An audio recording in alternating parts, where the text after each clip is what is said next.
राजीव गांधी पंचायती राज संगठन की एक महत्वपूर्ण बैठक हुई है, जिसमें प्रदेश के जो प्रदेशाध्यक्ष है या संयोजक है वो सीबी यादव जी को बनाया गया है। हाल ही में उन्होंने ये बैठक बुलाई थी।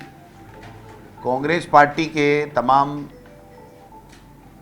जो इसमें जिला परिषद सदस्य, जिला परिषद पंचायत समिति मेंबर, प्रधान, जिला प्रमुख, एक्स प्रधान या जो भी पदों के ऊपर कभी पंचायती राज में रहे हैं, उन सबको सम्मिलित करते हुए इन्होंने जो अपनी कार्यकारिणी बना रहे हैं उसको बुलाया था।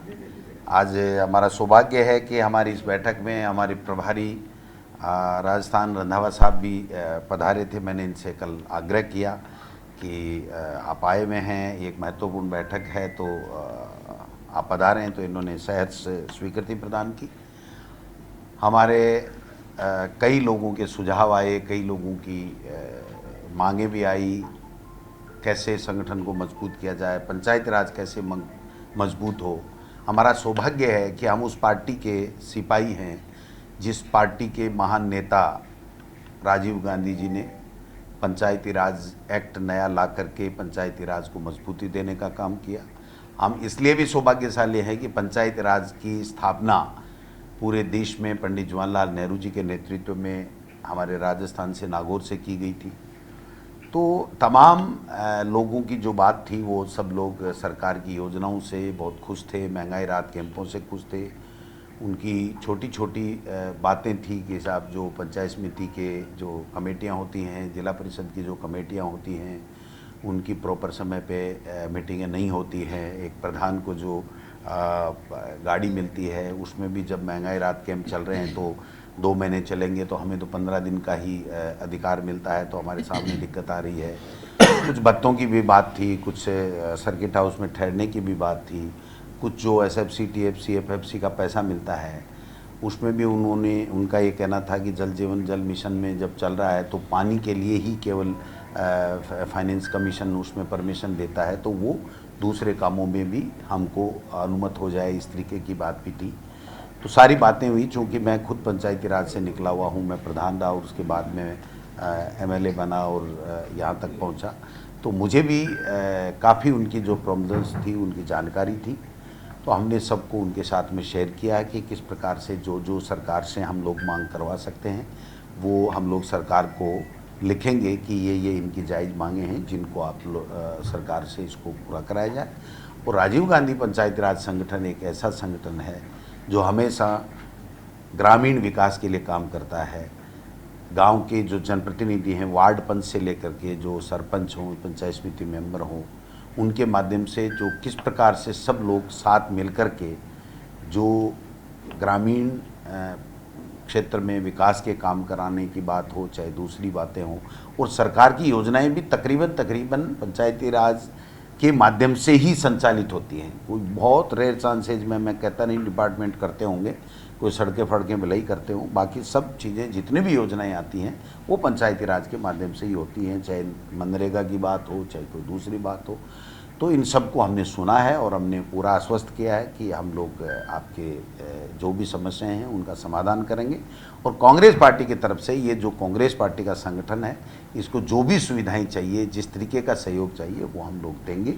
और मैं समझता हूँ कि जो जज्बा मैंने उनमें देखा है, जो काम करने का, और जो कांग्रेस की पार्टी की जो हमारी सरकार चल रही है उसके सरकार के जो काम के बारे में, महंगाई राहत कैंप एक ऐतिहासिक सफल हो रहे हैं, जिस प्रकार से 5 करोड़ से ऊपर लोगों का रजिस्ट्रेशन हो चुका है, 1 महीना हो गया है, 1 महीना अभी और बाकी है।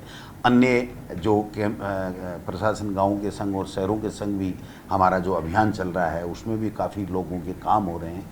तो किसी भी सरकार का ये दायित्व बनता है कि वो लोगों को घर जा कर के सुविधाएं दे। आज ज़माना आ गया जब ग्लोबलाइजेशन का ज़माना है, तो हर तरीके से जो हम लोग उनको कैसे सुविधाएं दें, तो इस चीज़ पे भी चर्चा हुई है। और हम इनसे आग्रह की भी किया है कि सरकार की जो अच्छी योजनाएं हैं उनको आप गांव ढाणी तक ले जाइए और इतने लोगों के साथ में रहिए, इतने लोगों की मदद कीजिए कि आप में से ही एमएलए, एमपी बन करके आएँ। और मैं समझता हूँ कि और ज़्यादा लोकतंत्र इससे मजबूत होगा। ये सारी चीज़ें हमने आज की हैं।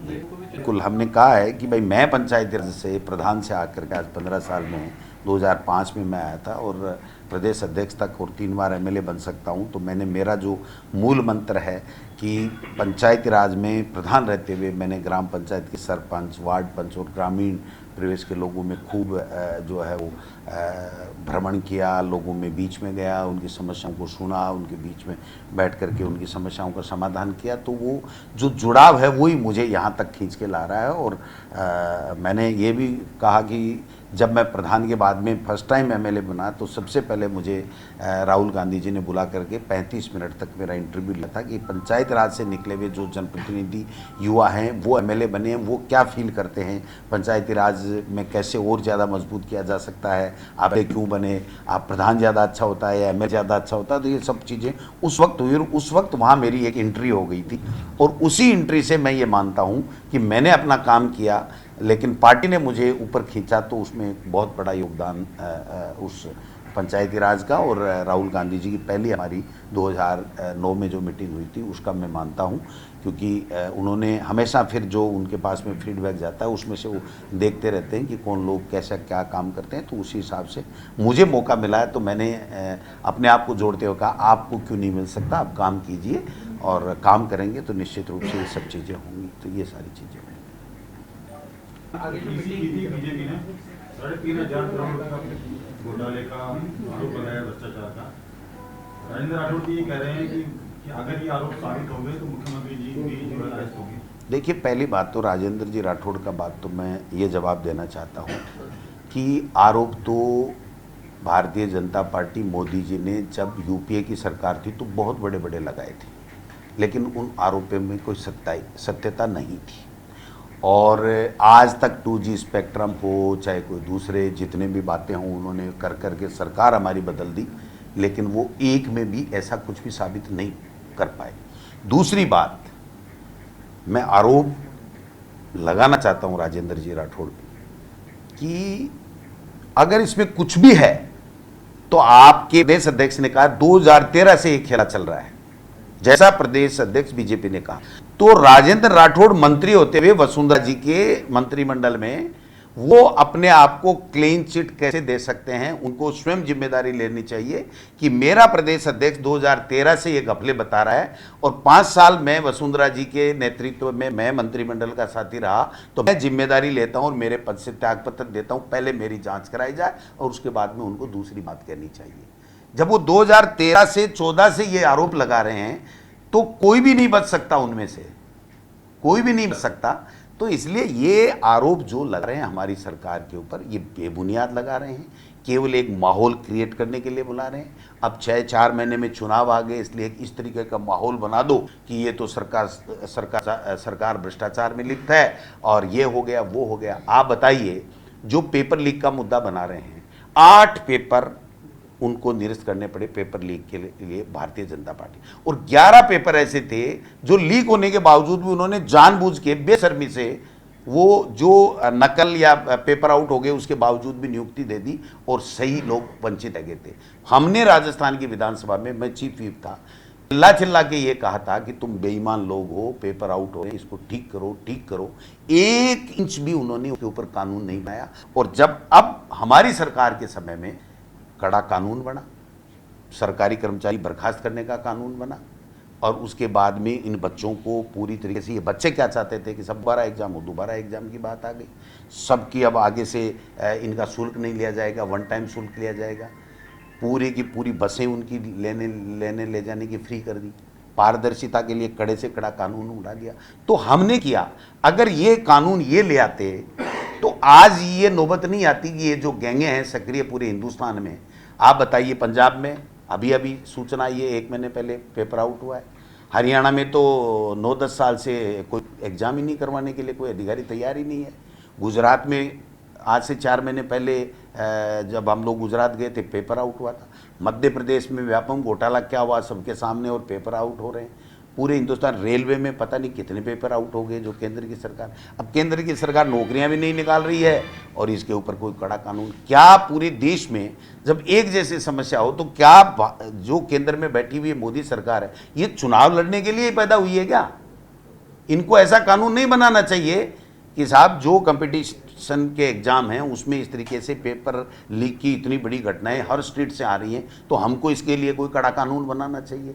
उनको कोई काम नहीं है उनका, उनको केवल और केवल करना है। और मैं तो ये कहना चाहता हूँ कि कर्नाटक में इनकी भ्रष्टतम सरकार थी, भ्रष्टाचार के उन्होंने पूरे 70 साल के इतिहास में रिकॉर्ड कायम कर दिया और उनको जनता ने नकार दिया। तो उस से बचने के लिए यहाँ इस तरीके का माहौल क्रिएट करने के लिए कि साहब देखो, हाँ हम ही नहीं गए, हमने राजस्थान में ये मुद्दे उठा दिए इसलिए ये मुद्दे उठा रहे हैं। मैं ये कहता हूँ, मैं ये नहीं कहता कि कोई पेपर आउट नहीं हुआ या आगे भविष्य में कभी ज़िंदगी में कोई भी सरकार ये गारंटी ले नहीं हो सकता, लेकिन घटना घटने के बाद में जितनी त्वरित कार्यवाही राजस्थान की वर्तमान सरकार ने, कांग्रेस की सरकार ने की है, किसी स्टेट में किसी मुख्यमंत्री ने नहीं की। इसलिए इनका ये कहना, ये खुद ही मतलब अपने सेल्फ गोल कर रहे हैं। मैं पुनः कहना चाहूँगा, राजस्थान के जो विधानसभा में प्रतिपक्ष के नेता हैं वो स्वयं पीसी में बैठे थे, उनका प्रदेश अध्यक्ष ये बोल रहा है, उनका राज्यसभा का सांसद किरोड़ी ये बोल रहा है कि 2013 से ये घोटाले चल रहे थे डीओआईटी में, जैसा उन्होंने कहा। तो राजेंद्र राठौड़ को नैतिक जिम्मेदारी लेते हुए, चूंकि वो मंत्रिमंडल के साथी थे वसुंधरा जी के, इसलिए उनको उसी वक्त ये जिम्मेदारी लेते हुए उनको त्यागपत्र देना चाहिए कि मैं यहां से शुरुआत करता हूं, अब आप जांच कराइए, उसके बाद में अगर कोई बात कहते तो ठीक होती। वो खुद को तो पाक साफ कर रहे हैं। 4 साल में 5 साल में उन्होंने क्या क्या किया। आरोप लगाए हैं कि ये जो चाइनीज मशीनें वो तो बीजेपी के राज में खरीदी गई थी। तो और मैं क्या कह रहा हूं भाई, उसको इस्तीफा देना चाहिए। अगर थोड़ी बहुत भी नैतिकता उनमें है तो राजेंद्र राठौड़ को तत्काल इस्तीफा देना चाहिए, क्योंकि सीपी जोशी भाजपा के प्रदेश अध्यक्ष ने वसुंधरा राजे जी के ऊपर और उनके कार्यकाल पर, उनके पूरे मंत्रिमंडल पर, उनकी सरकार के सीधा का सीधा एलिगेशन लगाया है कि ये भ्रष्टाचार के आकंठ में डूबे हुए थे।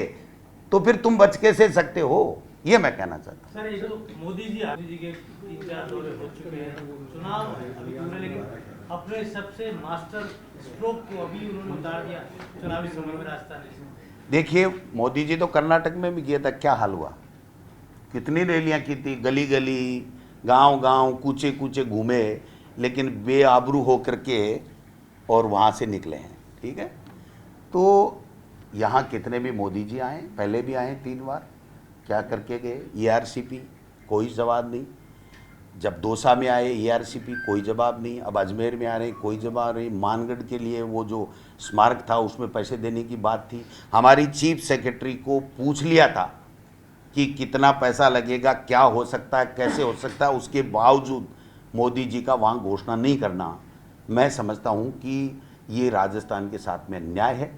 राजस्थान की जनता देख रही है कि किस प्रकार से हमारी सरकार 10 तरह की गारंटी दे रही है, किस तरह से घर घर जाकर के गारंटी कार्ड दे रहे हैं हम लोग, और किस तरीके से बिजली फ्री कर रहे हैं, बच्चों को इंग्लिश मीडियम में खूब पढ़ा रहे हैं, बच्चों के लिए हायर एजुकेशन के लिए 300 कॉलेजें हम लोग खोल रहे हैं, और जो काम कर सकते हैं वो सारा कर रहे हैं। इनके पास में कहने को कुछ नहीं है, केवल और केवल ये दुष्प्रचार करना चाहते हैं, झूठे एलिगेशन लगाना चाहते हैं। मैं नहीं कहता पाक एंड साफ कोई होगा, मुकदमा दर्ज हुआ है, जांच होगी, जो पकड़ा जाएगा, जिसने चोरी की है वो जेल के सलाखों में हो। राजस्थानी हिंदुस्तान का उदाहरण है कि हमारी सरकार ने, कांग्रेस की सरकार ने 4.25 साल में जितने आईएएस, आईपीएस या बड़े अधिकारियों को एसीबी के माध्यम से जेल के सलाखों में डाला है, उतना अगर ये भारतीय जनता पार्टी के लोग अपनी सरकारों के बारे में एक जगह का उदाहरण दे दें तो मुझे बता देना आप। इनके सब बीजेपी के स्टेट मिला करके हमने उतनी अकेले में की। सर, बीजेपी का ये भी कहना है कि 100 यूनिट फ्री दे रहे हैं, लेकिन फ्यूल सरचार्ज के नाम पर आप 2 गुना पैसा वसूल रहे हैं। 13,000 करोड़ केवल अडानी को दे दिया आप लोगों ने, महंगा कोयला खरीदने के लिए। देखिए, कोयले की शॉर्टेज, केंद्र सरकार की विफलता, छत्तीसगढ़ में किस प्रकार के हालात चल रहे हैं, ईडी, इनकम टैक्स, सीबीआई बैठी है वहाँ पर, रोजाना हर के घर को नोक कर रही है, झूठे एलिगेशन लगा रही है। तो कोई भी जो कोयला निकालने वाला, करने वाला, वो सारे के सारे अपनी धंधेबाड़ी छोड़ करके चले गए।